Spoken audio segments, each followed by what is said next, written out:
Magandang umaga po sa lahat sa mga Charismatics, Charismaunatics, at kung ano-ano pa diyan ng mga team, sa Team Paploy, sa Team Ube, sa mga Crispao team,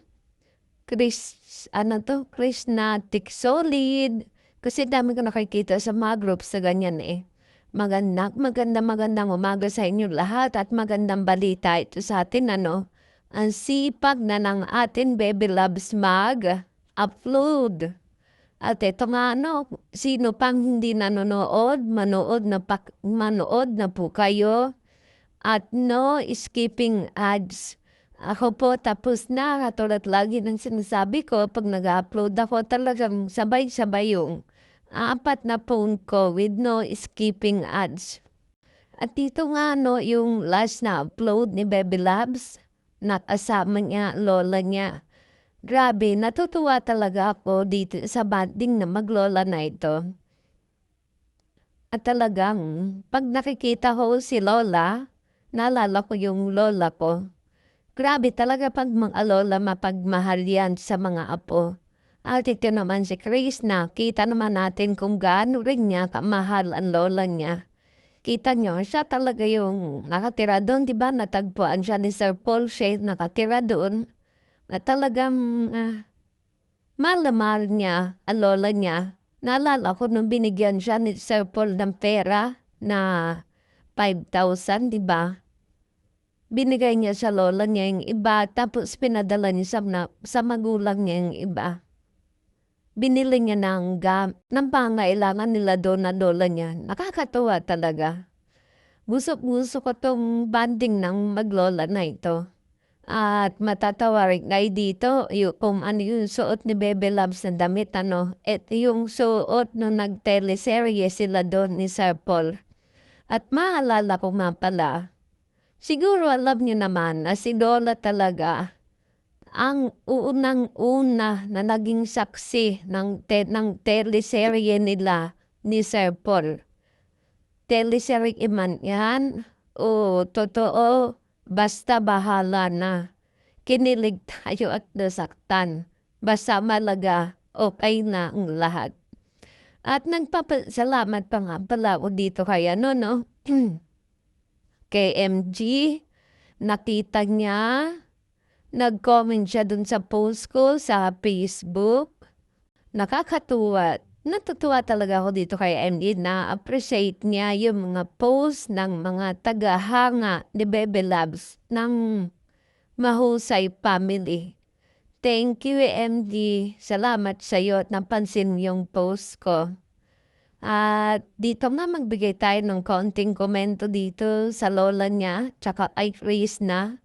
Makikita nga naman talaga na yung tahanan ni Lola punong-puno ng pagmamahal. Kasi makikita mo yan sa dami ng halaman kung gaano kadaming halaman, ang sarap pagmasdan. Kasi sabi nila, pag marami daw halaman ng bahay, puno-puno ng pagmamahal. Namumulaklak. O, di ba? Kasi mulaklak namumulaklak ang pagmamahal. Ang dami kasing halaman ni Lola eh. Mahilig daw talaga si Lola sa halaman. Kita mo, sa edad niya na yan, 73, ang sipag pa rin niya. Ganun po talaga mga lola.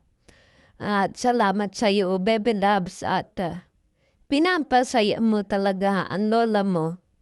Diyan isa pa rin ako na humanga sa iyo kung gaano mo kamahal ang lola mo. Kasi, basta, pag lola kasi pinag-usapan parang iba na parang sensitive ka kasi pagdating sa lola mo.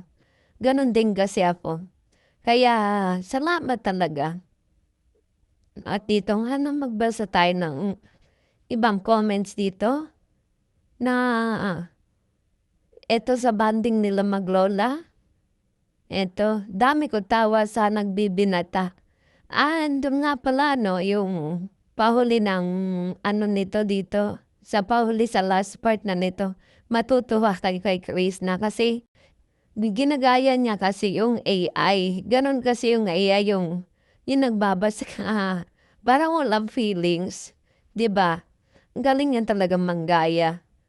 Napaka-talented mo talaga, Chris, na. Grabe ka. At ito po sabi niya, "Gandang gabi bunso, nood na ako habang nagluluto dito si Chris na." At siya nga pala 'no, mapapansin niyo siguro kung bakit bumababa ang views ni Bebe Loves ngayon kahit na siya pa rin kasi yung ano, sa lahat ng PBT mapera kay Sir Paul, siya pa rin yung nangunguna sa PBT sa lahat. Sa mga views siya pa rin ang nangunguna. Mapapansin niyo siguro ngayon na bumababa ang views niya.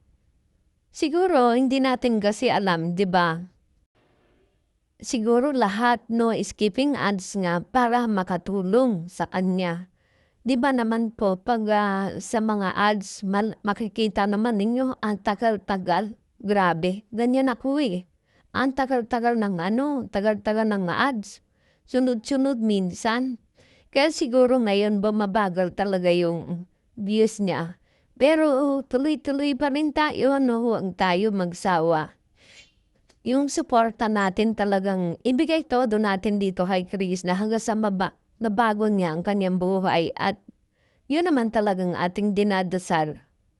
At napakasipag talaga niya ngayon, lalo-lalo na siguro kapag meron na silang styling na galing sa may mga gininto ang puso. Ito, hello day Chris na at kay lola mo. Wow, same tayo mahilig magtanim ng mga bulaklak. Bagay sa iyo, Chris, ang suot mong dress. Oo nga po, yung dress niya nung nag-teleserye sila dyan, sa Paul. Na makikita mo na girl talaga siya. Bagay sa kanya kahit anong suot Mapahipa. O dalagan-dalaga, yung nakapan siya na ano, tapos sa dress, bagay sa kanya kasi matangkad si Bebe Loves Tsaka maganda talaga siya, morena. Morena siya, iba yung ganda niya. Sabi nga ni Sir Paul no'n, maganda daw ang kutis niya lalo na 'pag nakita mo siya ng personal. Iba kasi yung beauty niya, At talagang, sana makamit niya lahat ng kaniyang mga pangarap. Balik tayo sa comments ano, grabeng taba po, enjoy ako sa vlog na 'to. I'm sure marami ang naging masaya sa vlog na 'to. Sana marami pang ganito. Video ang gawin mo, kaya masayang pamilya. O nga po, parang masaya-saya ng pamilya na nila 'no. Nakakainggit 'pag magkakasama sila magkakapatid ni MG, yung isa pa nilang kapatid, yung si Sarah. Grabe natutuwa ako sa kanilang pagmasdan at saka yung isang lalaki, 'di ba? Para ang sarap-sarap nilang magkakapatid, para ang ganda ng kanilang samahan. Nakakatuwa lang na hindi nangyari sa akin nung bata pa ako, na hindi nangyari na magkakasama kami magkakapatid. Lagi kaming kanya-kanya ng trabaho. Siyempre sobrang hirap. Sila talaga magkakasama. At sabi nga 'no, sabi ni Ate MG niyan, masayang-masaya Bebe Loves natin kasi nagawa ng ngipin niya at mapapansin niyo ang ganda-ganda niya ngayon, ang ganda ng ngipin niya kasi dun sa vlog ni Inday Ugdot, 'di ba? Pansin niyo ang ganda na ng ngipin niya, lalo siya gumanda at paganda ng paganda. Sana nga 'no, magbalik na rin ang kulay niya na hindi ba gaano kaputi pero hindi naman maitim, 'di ba? Grabe, nakakatuwa talaga. At meron nga pala nag-comment sa akin ano, wag daw muna tayo mag-violet. Yung iba gusto nila blue heart, yung iba red heart, yung iba green heart. Ayaw mo na din naman violet, ewan ko ba. Umayaw na ba kayo sa violet? Na ano na ba kayo na broken heart na talaga kayo, hindi na talaga magbabalik ba yan? Tingnan natin 'di ba? Sabi nga nila habang buhay may pag-asa. Pero sa akin talaga, paulit-ulit na ako, magalit na naman sa akin. Di na ako maasa. Pero marami akong nababasang comments na nagpapasaringan daw yung dalawa. At binanggit nga daw ni Sir Paul, si Bebe Loves, dun sa mga PB team. Siya daw huling binanggit at may nabasa pa ako nag-live.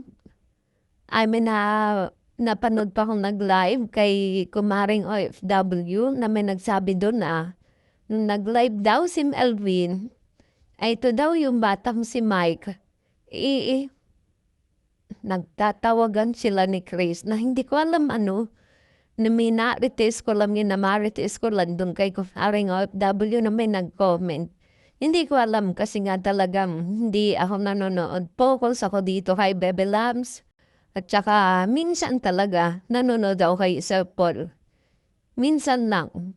Katulad yung nag-trending na yung kinasal na pinigil niya. Doon ako nanood. Parang yung huli na panood ko. Pero nito mano hindi pa kasi medyo busy rin ako eh. Pero dito kay Bebe Labs talagang minibigyan ko ng oras. Ito, dito nga pala, nagtanong din si Lola kay Chris na tungkol kay Sir Paul. O, di ba? Talagang hindi nakakalimutan ni Lola si Sir Paul. Siyempre, naging mabait naman sa kanya talaga eh. Kaya, sana talaga, basang panalangin ko lang matupad ni Chris na lahat ng kanyang mga pangarap. At sa pag-charity naman niya, makikita naman natin na ang laki na talaga ng pagbabago niya. Malaki na improvement, lalo na siguro kung dire-diretso yan. Kung dire-diretso yung mga mag-sponsor sa kanya, pero nakikita ko talagang umuulan, bumabagyo yung mga sponsor sa kanya. Yun naman ang ating panalangin na bumagyo na sponsor sa kanya para dire-diretso ang kanyang pag-charity.